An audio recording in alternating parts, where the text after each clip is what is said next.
자, 여기서 보면은 이제 우리는 궁금한 것들이 질문이 몇 가지가 나옵니다. 그 몇 가지 나온 거에 대해서 한번 설명할 필요가 있는데 제일 많이 듣는 게 이거예요. 1차 시험을 합격을 했는데 내가 2차 시험에 떨어지게 되면 그 다음에 시험을 합격을 하기 위해서 다시 1차부터 봐야 되나요? 그런 질문 많이 하십니다. 굉장히 많이 받아요. 그래서 정리를 해드리려고 아예 여기다가 만들어 놨습니다. 이렇게. 만약에 예를 들어서 2022년도 1차 시험에 대해서 한번 설명을 해볼게요. 2022년도 1차 시험에 보통 이제 뭐 3월달 정도에 시험 보죠. 그래서 합격을 하셨어요. 그런데 공교롭게 6월달에 시험 보는 2차 시험에 떨어졌습니다. 같은 해죠. 그러면은 3차는 못 보죠. 2차로 합격해야 가는 거니까. 이것은 이제 면제되신 분을 제외한, 즉 기술사님을 제외하신 겁니다. 그런 경우에는 2023년도에 다시 1차를 봐야 되냐? 그건 아니고요. 한 번만 유예가 가능합니다. 나는 1차를 합격했으니 그 다음에는 1차가 여기까지가 유지가 된다는 거죠. 그래서 여기서는 2차만 응시해서 2차부터 시험을 볼 수가 있다는 겁니다. 그러면은 2차부터 볼 수 있는데 1차는 못 봐요? 라고 하실 수도 있잖아요. 볼 수 있습니다. 그래서 저 같은 경우는 1차 열 때 또 봐라고 해요. 왜? 공부 감각을 유지하기 위해서. 그래서 이때 만약에 1차를 합격을 했는데 재수가 없다고 해야 될까요? 내가 실수를 해서 이날 떨어졌어요, 또. 그러면은 2024년도에는 이때 합격했던 1차가 있기 때문에 2024년도에 다시 2차 응시가 가능하다라는 겁니다. 그러니까 한 번만 유예된다라는 거, 그 회차에 대해서. 근데 만약에 여기서 이제 2022년도 1차에 합격을 했는데 1차 시험이에요. 2차에 떨어졌어요. 그 다음에 2차를 봤어요. 왜? 1차는 안 봐도 되고 봐도 되지만 근데 안 봤다. 그래서 2차만 봤는데 2차에도 떨어져 버렸다. 한 번 남은 기회가 소멸된 거 아니에요?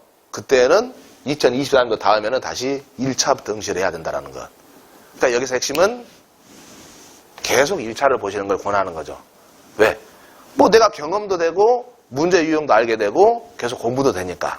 그래서 이렇게 이제 한 번이 주어진다는 거고, 이제 그렇다면 이때 불합격이지만 합격하실 수도 있잖아요. 합격하실 수도. 그래서 2023년도에 2차에 합격을 했어요. 기분 좋죠. 예, 끝내줍니다. 예. 그 기분 저 압니다. 왜? 저는 물론 2차를 응시를 안 해서 잘 모르지만 수험생들 전화 엄청 옵니다. 2차 합격했다고. 기분 좋다고. 예. 그러면 저는 말 아우 열심히 하셨다고. 예. 그분이 열심히 하신 거지 제가 열심히 한 건 아니잖아요. 근데 합격했다라고 해서 기분 째지죠. 그런데 만약에 이제 2023년도에 2차를 합격했으니까 2023년도 3차를 바로 응시를 할 수가 있죠. 합격을 해야 되는데 불합격이 됐다.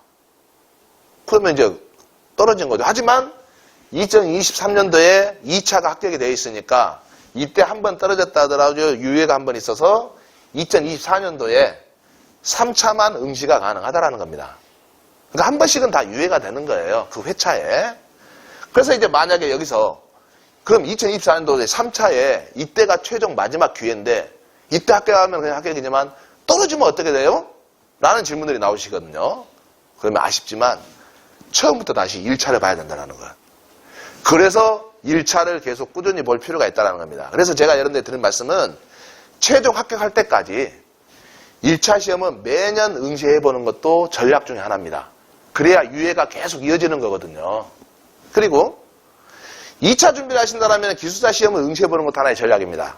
참고로 우리나라의 기술사 시험은 총 3회에 걸쳐서 매년 이루어집니다. 그런데 1회가 언제 있느냐? 2월 첫째 주 토요일 날이 정해져 있습니다. 날짜가. 근데 2월 첫째 주 토요일이 이상하게 구정 명절이 잘 끼어요. 그러면 일주일 당겨서 그래서 1월 말에 보는 경우가 많습니다. 만약에 일주일 후에 보게 돼봐요. 명절에 부모님 못 찾아뵈고 도서시도 공부만 해야 되고 비참하지 않나요? 그래서 시험 끝내놓고 명절 쉬시라는. 근데 만약에 뭐 구정이 1월 중순에 있다 하게 되면은 그대로 2월 첫 주에 하는 거죠. 예. 그래서 거의 그렇게 보시면 되는데 2차가 보통 지도사는 6월 달에 보잖아요. 그래서 내가 어느 정도 테스트가 될 수 있는가 기술사 시험을 보면서 한번 내가 스스로 자문자답을 해보는 것도 좋습니다. 왜냐? 그 문제마다 몇 점이 나오는지 점수도 배점이 또 알려준단 말이에요. 그래서 그렇게 해보시는 것도 전략 중에 하나입니다. 이제 그러면 이런 궁금함이 생길 수가 있겠죠. 그러면 1차 시험은 그러는데 내가 만약에 2022년도 1차에 시험을 봤는데 여기로 볼까요? 2023년도 2차에 시험을 봤는데 합격이 되었다.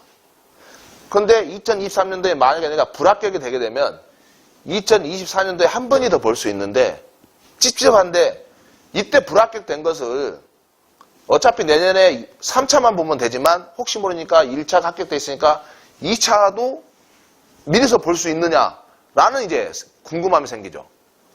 참고로 한 번도 시도를 안 해봤습니다. 그래서 되는가 안 되는가는 모르겠는데 이 제도상으로 본다면 저는 되는 것 같아요. 그래서 한번 질의응답을 산업인력공단에다 한번 물어보고는 싶은데 그거보다는 다른 수강생분들에게 이렇게 존재하는 수강생분들이 많이 있거든요.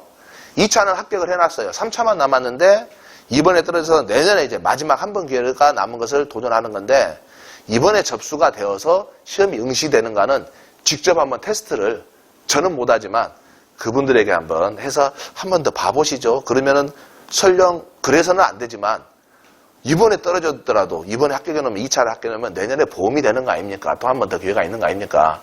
처음부터 1차 하는 것보다 라는 식으로 한번 좀 테스트를 해서 카페에다가 공지를 한번 하도록 하겠습니다. 그래서 보게 되면 전략은 1차를 계속 보시라는 것. 물론 원서비는 나가겠지만 그리고 2차라든지 그런 것을 준비할 때는 기술사 시험을 통해서 내 전략을 한번 다듬어 본다라는 것. 그래서 몇 점 정도가 나오는가. 어차피 범위는 같으니까. 이런 이야기도 많이 들어요. 어떤 이야기냐면은 지도사 공부를 해야 될까요? 기술사 공부를 해야 될까요? 라고 문의하시는 분들이 많아요. 정말 웃깁니다. 그것은. 왜냐? 시험 범위가 큰 차이가 없이 같은데 깊게 하느냐 얇게 하느냐 차이인 건데 기술사나 지도사 같이 공부를 해서 둘 중에 하나만 합격하면 되는 건데 그렇지 않을까요? 그래서 법에서 정한 업무를 한다면은 지도사가 더 합격한다는 것을 더 권하고 있죠. 그래서 여러분들에게 제가 설명드리자면은 서로 다른 시험이 아닙니다. 똑같은 시험입니다. 그래서 여러분들이 똑같은 시험이라고 생각을 하시고 같은 범위라고 생각을 하신다면 좀 더 낫지만 약간의 애매모호한, 묘한, 아주 신묘한 그런 시험의 범위 차이는 있다는 것을 좀 구분할 필요는 있을 것 같아요. 지금까지 이렇게 지도사 관련해서 좀 공부할 수 있는 전략, 그리고 공부 방향, 그리고 공부의 범위는 어느 정도까지일 것인지, 그리고 어떤 방향으로 여러분들에게 공부를 하는 게 좋을 것인지 그 방향을 저는 이렇게 잡고 제가 해보겠습니다. 라는 식으로 한번 잠깐 설명드린 오리엔테이션이었습니다. 자, 꼭 여러분들 합격하실 수 있도록 그렇게 저도 노력할 테니까 여러분들도 최선을 다하셔가지고 좋은 결과가 있도록 그렇게 같이 함께 할 수 있도록 항시 응원하겠습니다. 감사합니다.